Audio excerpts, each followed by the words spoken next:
Right, ladies and gentlemen, let's move on to our next topic now, because we're going to discuss the rather thorny issue of corruption in sport. In my role as an anchor and host of CNN's World Sports Show, it's something we've talked a lot about over the last 12 to 18 months. I'm delighted to welcome on a distinguished panel. To my left, I've got Sir Ronnie Flanagan, who, of course, was instrumental when it came to looking at the recent scourge of spot fixing in cricket. He's the chairman of the anti-corruption unit for the International Cricket Council, the sports governing body. And to his left is Michelle Verrocken, the CEO of Sporting Integrity and a board member of the Commonwealth Games Federation. And then next we have Jean-Francois Villota, president of Argel, the French organization, and of course Ronald K. Noble, the Secretary General of Interpol. I'm going to ask them all just to make some opening remarks so we can get a handle on where they stand on corruption in sport, because it is a wide-ranging one, and everyone has their own different speciality. So I'll come to you first, Ronald. What's your focus as far as corruption in sport is concerned? So before I begin my formal remarks, I just want everyone to know that even though Interpol is renowned for using events like this to make really high-profile arrests, there will be no arrests made during this panel discussion. So everyone should just relax.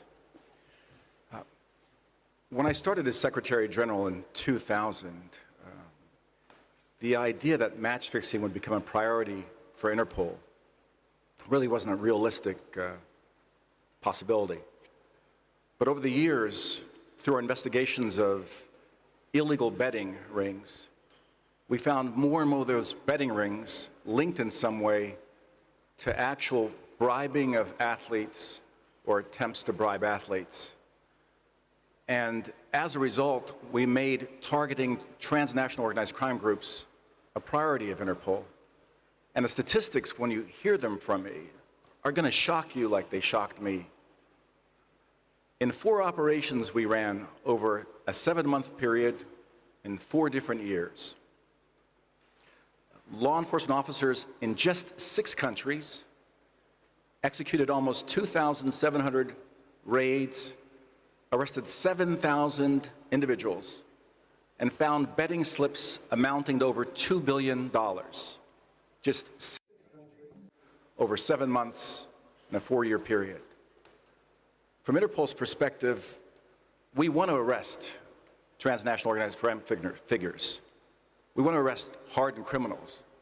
What hurts us, what bothers us, really, and I speak as a human being as well as Secretary General, are the number of athletes who we see who are tricked and corrupted and groomed into doing something stupid, like throwing a no ball or getting a penalty, doing it for a friend, or doing it for a small amount of money, and then seeing their entire careers lost. The penalties for match fixing for athletes are severe. You can have a lifetime ban. Generally, for organized crime figures, the penalties are low, 2, 3, 4, 5 years in jail if you're caught, if you're arrested, and if you're convicted. So Interpol, since 2011, we've really joined with FIFA and engaged in a prevention program so that we won't have to investigate or prosecute athletes, those whom we want to admire and someday dream about our own children being like. And over the last year and a half, we've trained over 1,700 people from 154 countries about what to look for when you're being groomed to fix a match one day, because it's not going to happen necessarily the first day they're going to ask you to fix a match. It's going to start off with something small, just being your friend, giving you a gift, right? Then slowly asking you to do something for another friend without money, maybe offering things you wouldn't want to be known publicly, and then one day they're going to come to you. And so from Interpol's perspective, it's part prevention, which for the athletes we want it to be prevention, and for the organized crime figures we want it to be strong enforcement with severe penalties. Thank you. Okay, thank you, Ronald. And from one Ronald to another, so Ronald Flanagan. Thank you very much, Alex. I'm very conscious of the fact that we're meeting only days after the sad passing of Nelson Mandela. And that reminds me, amongst other things, of how wonderful an influence for good that sport can be.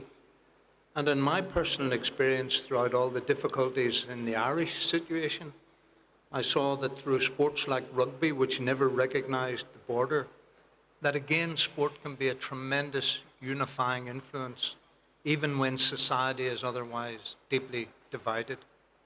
But that implies, I think, that sport and that the games that collectively comprise sport are straight and fair.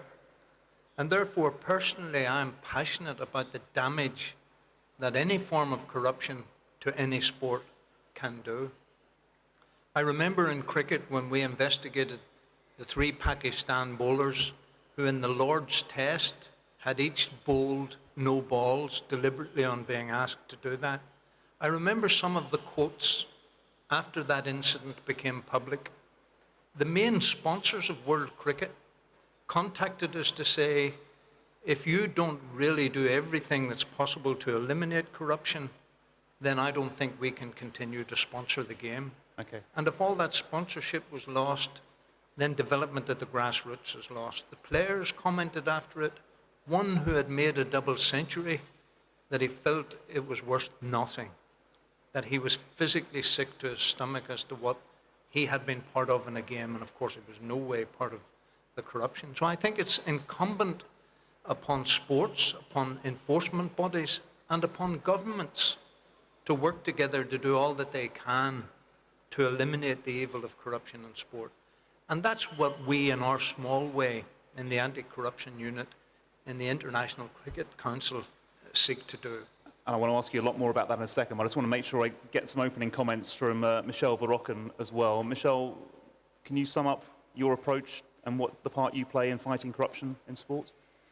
Well, my life for the past 30 years has been very much in the anti-doping movement. I'm a strong believer that you should play fair, you should play without the use of doping substances, but I'm also the first to admit that we're a bit confused in the anti-doping world because we've got a very big set of regulations, of standards, and yet we still have this confusion between what's doping, what's the medical treatment of athletes, what supplements, good nutritional practices could mean. And for me, we've still got a long way to go. So I look to my colleagues and I say, if you're looking at the anti-doping movement as the model of good practice, maybe you've also got to ask yourself where we have lost our way somewhat in anti-doping. Because to me, the corruption we see is symptomatic of the fact that sport has lost touch with its very foundation. Yeah. We have lost trust in our athletes, and that's a great shame. We don't believe what we see. We've also lost respect for our sport if we as athletes commit these offences. So we have to come back to the basics of sport and teach and encourage respect for sport, because otherwise you will be setting yourself up a framework of anti-doping organisations spending a very significant sum of money on anti-doping. And the biggest question that I would ask you to answer is, how much testing is enough? Because despite everything, the number of tests you do is still a measure of your compliance with the World Anti-Doping Code. Yeah. So we have to be honest about how we fight corruption. And to me, it's about the trust and respect that athletes and their entourage and the general public have for sport, because it's vulnerable to exploitation, and there's so much more we need to do to create the foundation of respect and trust. And we might well, Michelle, put that question to some of our people on the floor here, but I know at this stage, unfortunately, Ronald Noble has to leave us. I hear you're short of time, sir, so I've been asked to let you go. Robin. Could I at least listen to my colleague here? Of course you can, absolutely. I've got no problem with that. I was told you had to go, but let's hear from Jean-François Valotta first. Jean-François, we've heard two versions of corruption in sport there, the problems of illegal gambling and match fixing, and of course the drugs, because corruption is quite a wide term. What does it mean to you, sir? Merci. شكرا على هذه الاستضافة، ولكن الكل يعرف أن القيمة الأولى في الرياضة هي الشفافية والصراحة. في المنافسات الرياضية. إذا غاب الاحترام I'm English. You were speaking Arabic. I'm English. You were speaking Arabic.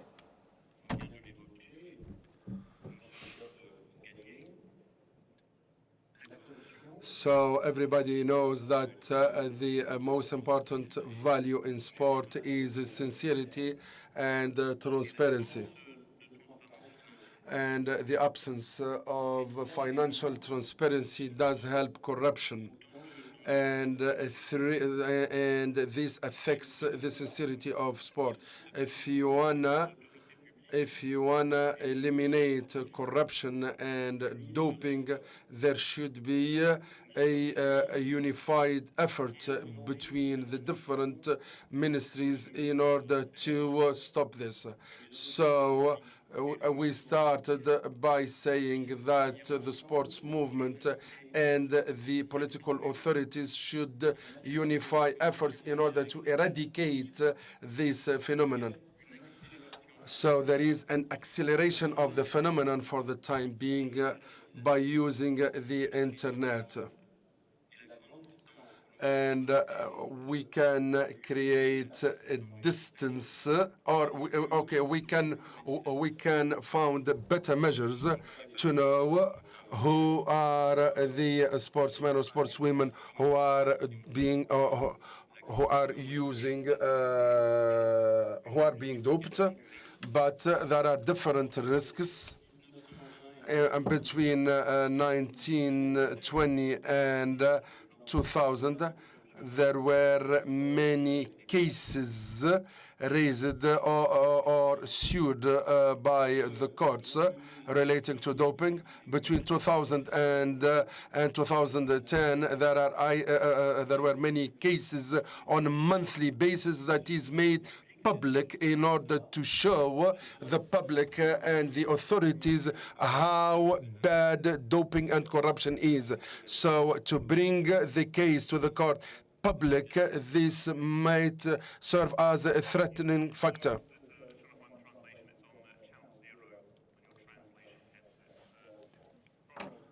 Ronald.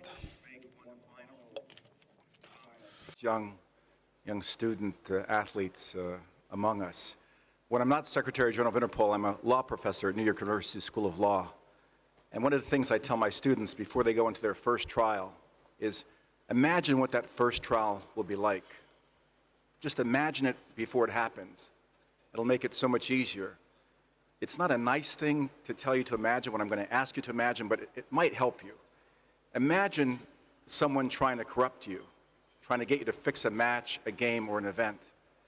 Imagine it happening, and at some point during your stay here in Doha, talk to your friends and ask them what they would do, and try to make sure that before it happens to you, because it might happen to you, that you've thought about how to react. And I'm sure all of you will react in the right way, and it's an honor to be in front of you, and I hope I'll only see you in settings like this. Thank you all very much. Ronald Noble, thank you very much for your time.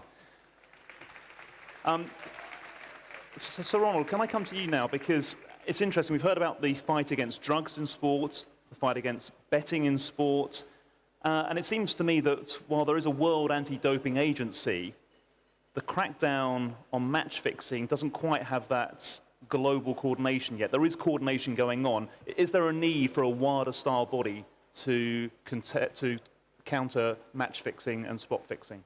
I think such a body would have many advantages. I think it's not going to be achieved easily because governing bodies of many different sports have their own agendas and their own way of approaching things. So having everyone agree to pool all the resources in one global body is not going to be easily achieved. So I think what we all must do in the absence of such a body is continue to work more and more closely together, and certainly in the anti-corruption unit within cricket, I'm determined that we have the closest relationship with similar bodies in tennis and horse racing and snooker and darts and all other sports, soccer and all of these sports. So it's very important that we all work together, because I'm convinced that the corruptors, the evil people, do not confine themselves to one sport. If they think there's easy money to be made, they'll spread their effort across all sports. And they use all resources at their disposal, as you were explaining to me earlier. Just for those that don't know, we read about it in the paper, the headline figure, there's been a match-fixing scandal, but how does it work? How do approaches get made? Well, the truth is that these fixers are like paedophiles. They will groom young players maybe for a number of years before they actually make a demand of them. And it might start with flattery of a young player. That might develop to offering gifts to a young player because of a particularly good performance. And then that might be developed into trying to put them in compromising positions. If they're young male athletes, suddenly attractive young females may be provided in their hotels of the evening. And there may be incriminating photographs taken of that through which they would then attempt to blackmail. So they have a whole range of tactics that they use. And that's why I think certainly within cricket, the education program of young players is absolutely crucial. And players who become international players in cricket must sign up to a code of conduct. And part of that code of conduct is that before every international match or tournament, we subject them to an education program in which we actually tell them the sort of approaches that might be made to them. And we require them within their code of conduct to report any such suspicious approaches to us. And we have a 24-hour hotline through which they must report. And if they fail to report such approaches, that becomes a specific offence against the code of conduct, quite apart from any other improper conduct that they may or may not engage in thereafter. And for me, that's an interesting crossover between the fight against illegal betting rings in sports and drugs in sports, the idea of targeting the young athletes, Michelle.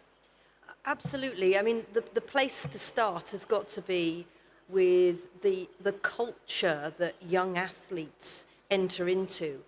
If they're in an environment where it's considered acceptable to make compromises, where there's a clear set of rules, then, and if they see their parents doing this as well, it starts to create a thought in their minds that some things are acceptable to do. And this is, I think, where the confusion around some of the doping issues can come, because athletes are working so hard in an environment where they will need to have good nutrition, they will need to have proper rest, and they look to see if there are any support systems they can use. And certainly they do not necessarily recognize doping as it's looking at them. And that's one of the problems between the inadvertent doping and the advertent, if you like, deliberate doping, in the same way that some athletes would not necessarily recognize the information they know is inside information that actually leads to corrupt practices. Yeah. It's recognizing the importance of everything that you do and the meaning of it, and really targeting it on being the best you can be, playing fairly and with respect for your sport. So it's a world in which we must educate and continue to educate, because it does change. As you get older, in your sporting career, your pressures change. And certainly when we look at the number of athletes towards the end of their career who've either taken the risk and offered to in some way fix a particular spot in the game, in the same way as athletes, as they get towards that point in their career, this is their last Olympic Games, and they're going to take that chance. It's just really, that's their legacy is going to be one of a corrupt person. And you posed the question to our audience at the start, do you think sports, is enough drug testing in some sports? And we're also getting questions in from our audience here on some of the screens. Why is there such a strong focus on athletes, someone's asked. What about the referees and officials in high positions? Do they not play roles in corruption?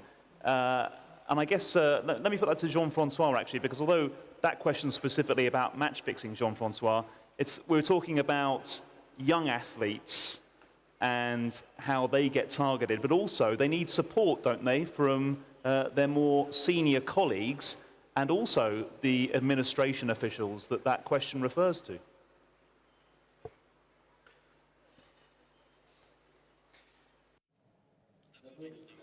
أولاً, first of all, the sportsmen and the sportswomen are not the only objective of corruption. The organizers also are subject to be targeted by could be also manipulated and could be subjected to a risk. So there should be a collective defense when we talk about anti-corruption.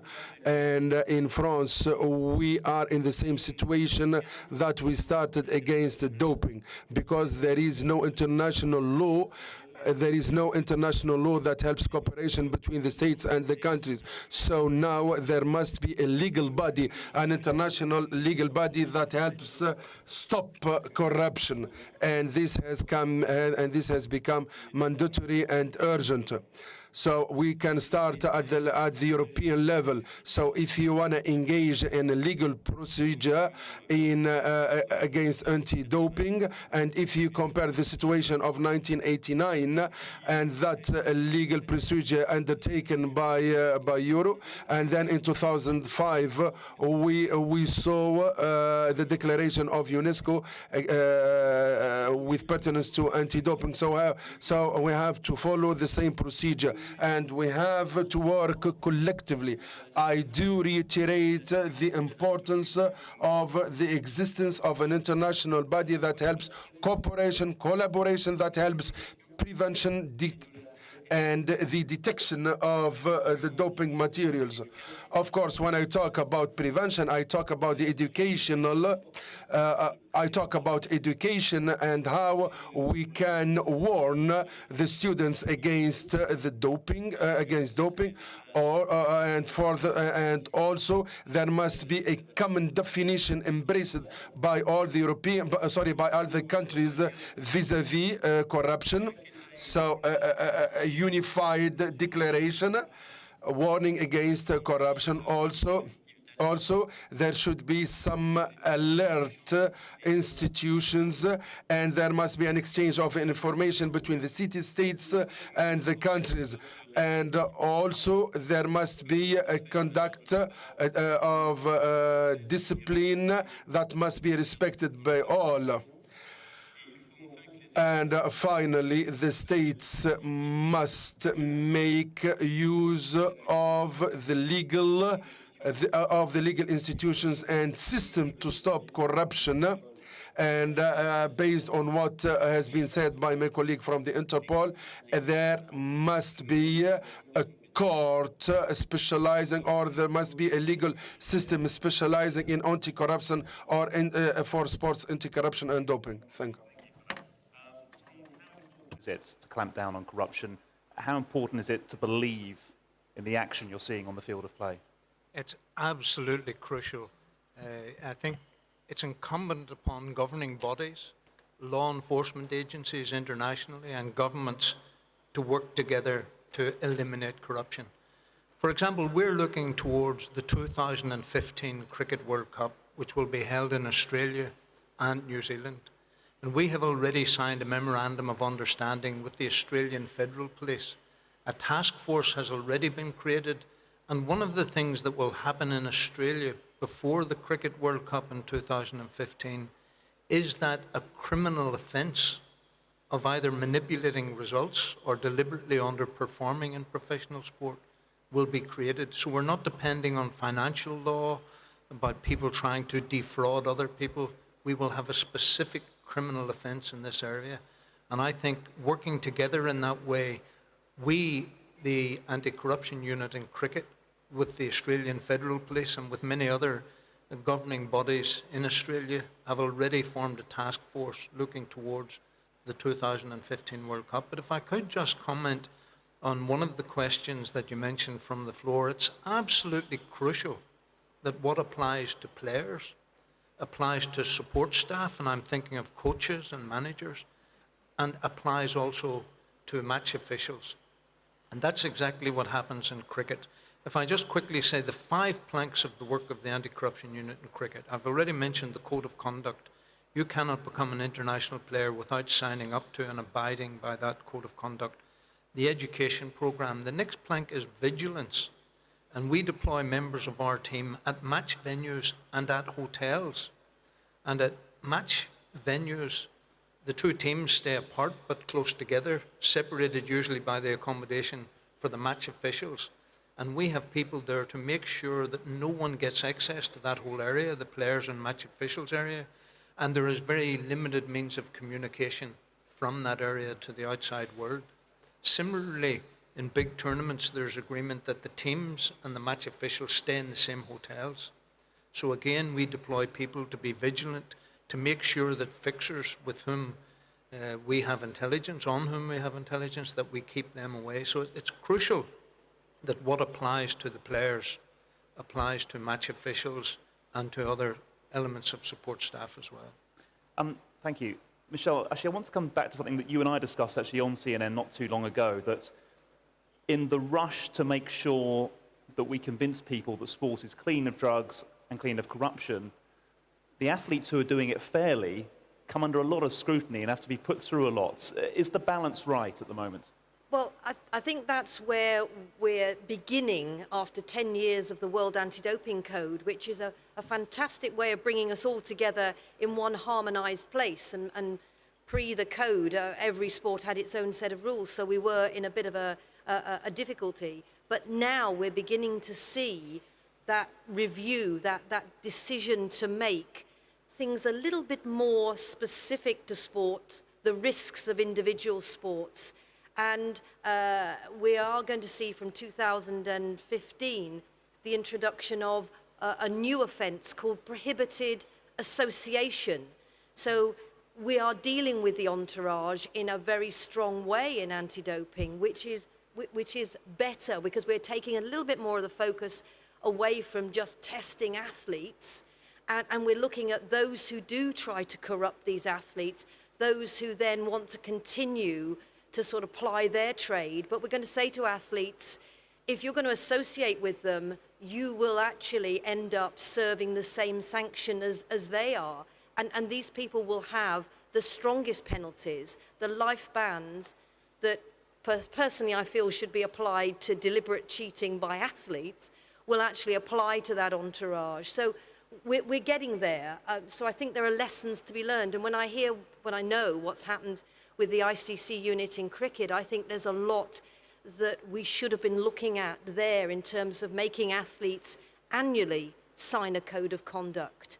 And certainly the work that I do with professional golf, as the golfers sign in, they sign in and commit to playing by the rules. So that's a nice way of reinforcing the code, the respect that those athletes have for the sport. Can I put some of you on the spot now, starting with Jean-Francois? Which sports are not getting it right? Which need to be more careful or to up their game? Sorry. Quel sport? Yeah. Écoutez, en matière de corruption, en lien avec les paris sportifs, il n'y a aucun sport d'épargné. Évidemment, les sports qui sont les plus médiatisés. They most present in the media, the sports most present in media are the most exposed sports, and actually we should be very careful towards all these sports. We need information particular to such sports, the mediatic sports, and not only sports which are running a risk. We speak about tennis, cricket, golf, but all sport kinds are exposed to risk. And all competition levels are potentially exposed to risk as well. Il faut rester vigilant toujours. Yes, exactly. We have to stay vigilant everywhere. We are dealing with huge criminal networks, and they know to play with different factors. We speak about distance, and they're also mobile. So these challenges are huge, and there is a lack of control in some areas. The corruption networks are circulating from one continent to the other, and hundreds of manifestation and sports events are also corrupted for media gains or for facilitating money laundering. And we need now precise rules and regulations which regulates all this. In 2014, we need an international convention to combat corruption in sports. We cannot only make political declarations. The political authorities should be committed stronger. Merci beaucoup, Jean-François. For our panel here. Thank you very much.